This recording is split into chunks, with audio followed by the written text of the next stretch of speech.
আসসালামু আলাইকুম ওয়া রাহমাতুল্লাহি ওয়া বারাকাতুহু। প্রিয় ভিউয়ার্স, আশা করি সবাই ভালো আছেন। আজকে যে বিষয় নিয়ে আলোচনা করব, বিষয়টি গুরুত্বপূর্ণ বিষয়। বিষয় হচ্ছে ২০২৫ সালের মধ্যে যে সকল জমির দলিল বাতিল হতে যাচ্ছে, কি কারণে বাতিল হতে যাচ্ছে, কোন কোন দলিল বাতিল হতে যাচ্ছে, এই বিষয়টি নিয়ে বিস্তারিতভাবে আলোচনা করব। তাই ভিডিও না টেনে সম্পূর্ণ ভিডিও দেখার জন্য অনুরোধ রইল। আর ভিডিও দেখার পরে যদি ভালো লাগে, মন চায়, তাহলে চ্যানেলটি সাবস্ক্রাইব করে পাশে থাকা বেল বাটনটি অন করে দিয়ে আমাদের সাথেই থাকুন। প্রিয় ভিউয়ার্স, আমরা জানি যে আমাদের দেশে যারা জমির মালিক, সাধারণ জনগণ, পাশাপাশি সরকার, এই সরকারি সম্পত্তি এবং জনগণের সম্পত্তি যাতে করে সেপারেট হয়ে যায়। সরকারি সম্পত্তি সরকারের কাছে চলে যাবে, সাধারণ জনগণের সম্পত্তি সাধারণ জনগণের কাছে চলে যাবে। এরই পরিপ্রেক্ষিতে কিন্তু আমাদের দেশে যে দেওয়ানি আদালতে যে মামলাগুলি হতো, এই প্রচলিত আইনের মাধ্যমে এই আইনের সাথে আরও একটি আইন সংযুক্ত করা হয়েছে, সেটি হচ্ছে ভূমি অপরাধ প্রতিরোধ প্রতিকার আইন ২০২৩। এই ভূমি অপরাধ প্রতিরোধ প্রতিকার আইন ২০২৩-এর বিধিমালাও কিন্তু পাশ করা হয়েছে। তো এই বিধিমালা এবং ভূমি অপরাধ প্রতিরোধ প্রতিকার আইন ২০২৩-এর গেজেট এবং পরিচালিত আইন অনুযায়ী গণপ্রজাতন্ত্রী বাংলাদেশ সরকারের ভূমি মন্ত্রণালয় কর্তৃক সারা বাংলাদেশের প্রত্যেকটি জেলা, উপজেলা, ইউনিয়ন, সমস্ত জায়গার জমি কিন্তু তারা নিয়ন্ত্রণ করে থাকে। সরকারিভাবে যে সকল ভূমি কর্মকর্তারা আছেন, তারা মাঠ পর্যায়ে কাজ করে তারা এই জমিগুলি বা এই সম্পত্তিগুলি রক্ষণাবেক্ষণ করে থাকে। সাধারণ জনগণের সম্পত্তি যাতে করে সরকারি নামে রেকর্ড খতিয়ান না হয়, সরকার যাতে খাস খতিয়ানে নিয়ে যেতে না পারেন এবং সরকারি কোনো সম্পত্তি যাতে জনগণের কাছে না থাকেন, এই বিষয়টি নিয়েই কিন্তু আজকের ভিডিও। এখানে ভূমি মন্ত্রণালয়ের সাবেক মন্ত্রী, সাবেক ভূমি উপদেষ্টা এবং বর্তমান যে ভূমি সচিব রয়েছেন, তাদের বিচক্ষণতা এবং তাদের পরিকল্পনা মোতাবেক যেই সকল তথ্য উঠে আসছে, তার মধ্য থেকে আমি যে পয়েন্টগুলি নোট করেছি, এই পয়েন্টগুলি 100% কিন্তু ভূমি অপরাধ প্রতিরোধ প্রতিকার আইন ২০২৩ও রয়েছে, প্রচলিত আইনেও কিন্তু রয়েছে। এই সম্পত্তিগুলি ২০২৫ সালে যে সকল আদালতে মকদ্দমা রয়েছে, তাদের জাজমেন্টও প্রকৃত জমির মালিকের পক্ষে যাবে। সরকারি জমির জন্য যে মামলা চলতেছে, সেটির জাজমেন্ট সরকারের পক্ষে যাবে। তার মধ্যে ১ নাম্বার হচ্ছে জালিয়াতি করে, জাল দলিলের মাধ্যমে যেই সকল সরকারি সম্পত্তি সাধারণ জনগণ তাদের দখলে রেখেছে, এই সকল সম্পত্তি সেই সকল দখলদারদের ছেড়ে দিতে হবে। কারণ জাল দলিলের সম্পত্তি সরকারি সম্পত্তি, এটি খাস খতিয়ানের সম্পত্তি, এটি কিন্তু সরকার নিয়ে নেবে। ২ নাম্বার হচ্ছে সরকারি খাস সম্পত্তি। সরকারি খাস সম্পত্তি যে সম্পত্তিটি আছে, এই সম্পত্তিটি অনেকে কি করেছেন, সরকারের কাছ থেকে একশনা লিজ, দীর্ঘমেয়াদী লিজ, স্বল্প মেয়াদী লিজ, বন্দোবস্ত এটি নিয়েছেন, কিন্তু এই খাস সম্পত্তি রক্ষণাবেক্ষণ করার বা এই সম্পত্তিতে বসবাস করার যে শর্তবলী রয়েছে, সেই শর্ত ভঙ্গ করে যারা এই সম্পত্তি অন্যের কাছে নন জুডিশিয়াল স্ট্যাম্পের উপরে লিখিতভাবে বিক্রি করেছেন, কিন্তু এটা সাব রেজিস্ট্রার অফিস কর্তৃক রেজিস্ট্রি করে দেয় নাই, আর এটা রেজিস্ট্রি করার কোনো নিয়মও নেই, সেই সকল সম্পত্তি। তারপর হচ্ছে আপনার অর্পিত সম্পত্তি। অর্পিত সম্পত্তি, যেই সকল সম্পত্তি অর্পিত অবস্থায় আছে, অর্থাৎ হিন্দু সম্প্রদায়ের সম্পত্তি, হিন্দুরা ভারতে চলে গেছে, সম্পত্তি বাংলাদেশে রেখে গেছে, সেই সম্পত্তি তাদের আত্মীয় স্বজনরা কোনো না কোনোভাবে সেটি অন্য কোনো ব্যক্তির কাছে বিক্রি করে দিয়েছে, এবং সেই সম্পত্তির যে দলিল, সেই সম্পত্তির দলিল কিন্তু টিকবে না। যারা মকদ্দমা করবেন, যারা সম্পত্তি চাইবেন, বা সরকার সেই সম্পত্তি বিডিএর জরিপের মাধ্যমে আলাদা করে ফেলবেন। তারপরে আরেকটি হচ্ছে দেবোত্তর সম্পত্তি, ওয়াকফার সম্পত্তি। দেবোত্তর সম্পত্তি হচ্ছে হিন্দু সম্প্রদায়ের ব্যক্তিরা যারা ধর্ম উপাসনালয়ে দান করেছেন, সেই সম্পত্তি অনেকে আছে, দেখা গেছে আতাত করে, অথবা কমিটির সভাপতি, সেক্রেটারি ছিলেন, তারা যে কোনোভাবে সেই দেবোত্তর সম্পত্তি তাদের নামে জাল দলিল করে নিয়েছেন। এই সকল সম্পত্তি সরকার কিন্তু বের করে, যদি দেবোত্তর সম্পত্তি সেই মন্দিরে বা গির্জা বা মঠ সেখানে দেওয়ার কথা সেখানে দিয়ে দেবে, আর যদি খাস হয়ে যায় তাহলে খাস সম্পত্তিতে কিন্তু তারা নিয়ে নেবে।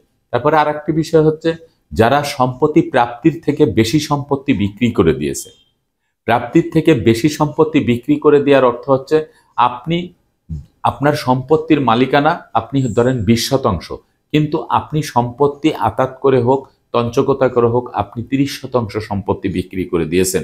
এটা হয় সাধারণত ওয়ারিশি সম্পত্তির ক্ষেত্রে, এটা বেশিরভাগ হয়ে থাকে। এই সকল সম্পত্তির দলিল যদি জমির মালিক যদি মকদ্দমা করে তাহলে সেই সকল সম্পত্তিও কিন্তু তারা পেয়ে যাবে। তারপরে হচ্ছে দাগে দাগে সম্পত্তি ক্রয় করা। দাগে দাগে সম্পত্তি ক্রয় করে এক দাগে ভোগ দখলে রেখেছে কিন্তু অন্য দাগে সম্পত্তিতে যায় নাই তিনি, তাকে এই সকল সম্পত্তির যে অরিজিনাল যিনি মালিক তিনি যদি মকদ্দমা করেন, অথবা যে এক দাগে সম্পত্তি ক্রয় করেছেন দলিলে সেই দাগ দেওয়া নেই, চৌহদ্দি দেওয়া নেই, অন্য দাগ দেওয়া আছে সেখানে তিনি ভোগ দখলে নেই, আর যে দাগটি দেওয়া হয়েছে চৌহদ্দি দেওয়া হয়েছে দলিলে সেই দাগ চৌহদ্দি মোতাবেক কোনো জমি নেই, এই সকল জমি যেই সকল ব্যক্তিদের তারা যদি বিজ্ঞ আদালতে মকদ্দমা করেন তাহলে 2025 সালের মধ্যে সেই সম্পত্তি কিন্তু ফিরে দিতে হবে। আমি যে গেজেটগুলি হাতে রেখেছি এগুলি হচ্ছে ভূমি অপরাধ প্রতিরোধ প্রতিকার আইন 2023-এর আপনার গেজেট এবং বিধিমালা, সেটি কিন্তু এখানে স্পষ্ট করে বলা আছে। তারপরে আইন বহির্ভূত জমি, আইন বহির্ভূতভাবে কোনো জমি যদি কোনো ব্যক্তির নামে হেবা করে দিয়ে থাকে, অর্থাৎ আনঅথরাইজড পারসন, হেবা করতে গেলে 15 থেকে 16 শ্রেণীর ব্যক্তির নামে হেবা করা যাবে, এটি আইনগত দিক থেকে বলা হয়েছে। আপনারা হেবার যে শর্ত সেগুলিও জানেন, আমার ভিডিও আছে, এবং কাকে কাকে হেবা করতে হবে সেটিও আপনারা জানেন।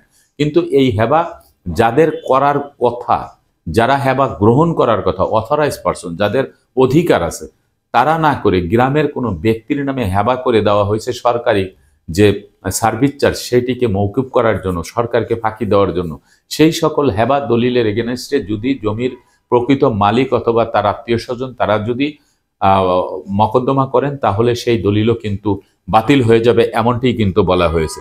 তারপর হচ্ছে উত্তরাধিকার সূত্রে পাওয়া সম্পত্তি, এই সম্পত্তি যদি বন্টননামা দলিল না করে কেউ যদি বিক্রি করে দেয় এবং যিনি দাতা হিসাবে বিক্রি করে দিতেছেন তার এই সম্পত্তি বিক্রি করার হক বা অধিকার নেই, কারণ সম্পত্তি অবিভক্ত অবস্থায় আছে, এটি ভাগ হয় নাই, যার কারণে এই ব্যক্তি একের পর এক সম্পত্তি বিক্রি করতেছেন। এবং যারা গ্রহণ করতেছেন বা গ্রহীতা তাদের জন্য এই ভিডিও, যে তারা যেন এই সকল সম্পত্তি ক্রয় না করেন, তারা ওয়ারিশ কায়েম সনদ সহ আপোষ বন্টননামার দলিল দেখে শুনে বুঝে তারপরে কিনতে হবে। আর যদি তারা অতিরিক্ত সম্পত্তি ক্রয় করে ফেলে বন্টননামার দলিল ছাড়া, তাহলে যারা বঞ্চিত ওয়ারিশ তারা যদি মকদ্দমা করে তাহলে সেই সম্পত্তি ফিরিয়ে দিতে হবে, এমনটাই কিন্তু এখানে বলা হয়েছে। এক জমির একাধিক দলিল, এক জমির একাধিক দলিল বলতে প্রথমে একজনের কাছে সম্পত্তি বিক্রি করেছে, নিজের সম্পত্তি তার স্ত্রীর কাছে হেবা করে দিয়েছে সাব রেজিস্ট্রার অফিস কর্তৃক, সেটি দলিল হয়ে গেছে। তারপরে দেখা গেছে এই সম্পত্তি আরেকজনের কাছে বিক্রি করেছেন, কিন্তু যিনি সম্পত্তিটি ক্রয় করেছেন সাবকবলা দলিল মূলে তিনি এই জিনিসটা সার্চিং দিয়ে দেখেন নাই।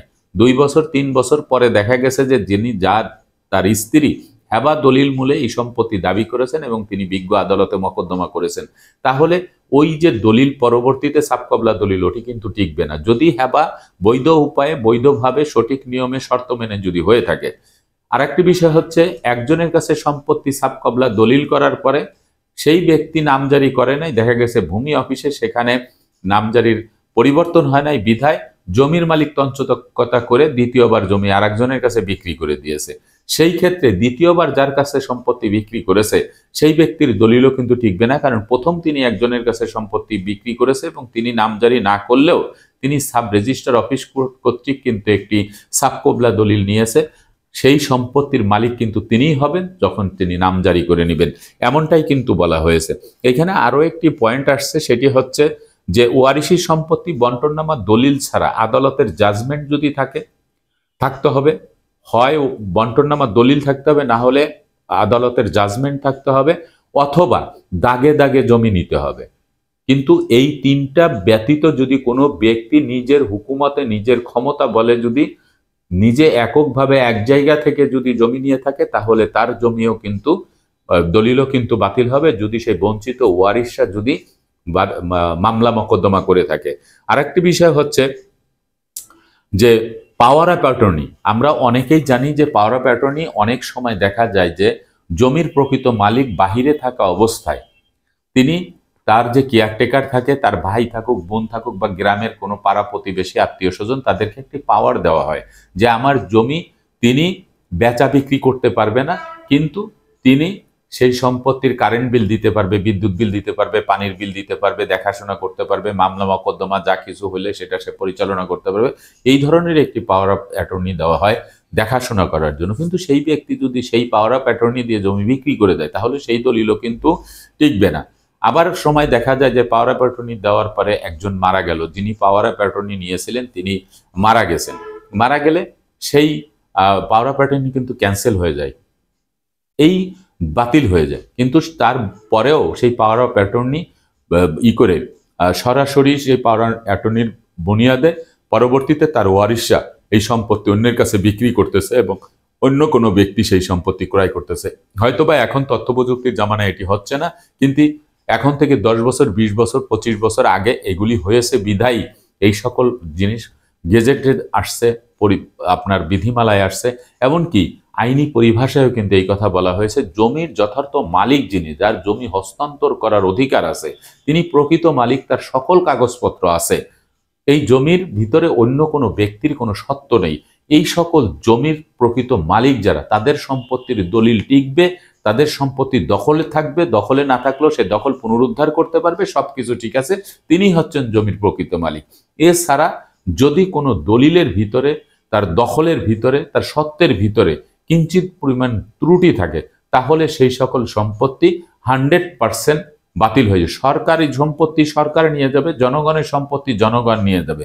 প্রয়োজনে বিজ্ঞ আদালতের রায়, ডিগ্রি, জাজমেন্টের বুনিয়াদে সেই সম্পত্তি থেকে যারা জালিয়াতি করে সম্পত্তি নিচ্ছেন, তাদের সম্পত্তি 2025 সালের ভিতরেই কিন্তু ছেড়ে দিতে হবে। এমনটি কিন্তু ভূমি সচিব বলেছেন যে কাউকে ছাড় দেওয়া হবে না, যত গোপনীয়তাই তিনি অর্জন করে থাকুক না কেন, যত গোপনেই তিনি কাগজপত্র লুকায় রাখুক না কেন, বা তিনি ছদ্মবেশে থাকুক না কেন, কিন্তু সেই সম্পত্তি, জমির প্রকৃত মালিক হতে পারে সাধারণ জনগণ, হতে পারে সরকার, যেই হোক না কেন, তিনি আইনগত দিক থেকে ব্যবস্থা নিলে প্রচলিত আইন এবং ভূমি অপরাধ প্রতিরোধ প্রতিকার আইন বিধিমালা অনুযায়ী সেই সম্পত্তি ছেড়ে দিতে হবে, এবং যারা জমির প্রকৃত মালিক তারা কিন্তু সেই সম্পত্তি পেয়ে যাবেন। আজকের মতো ভিডিওটি এখানে শেষ করব, আগামীতে দেখা হবে অন্য কোনো ভিডিও নিয়ে। সে পর্যন্ত সবাই ভালো থাকবেন, সুস্থ থাকবেন, আর আমার জন্য দোয়া করবেন। আল্লাহ হাফেজ।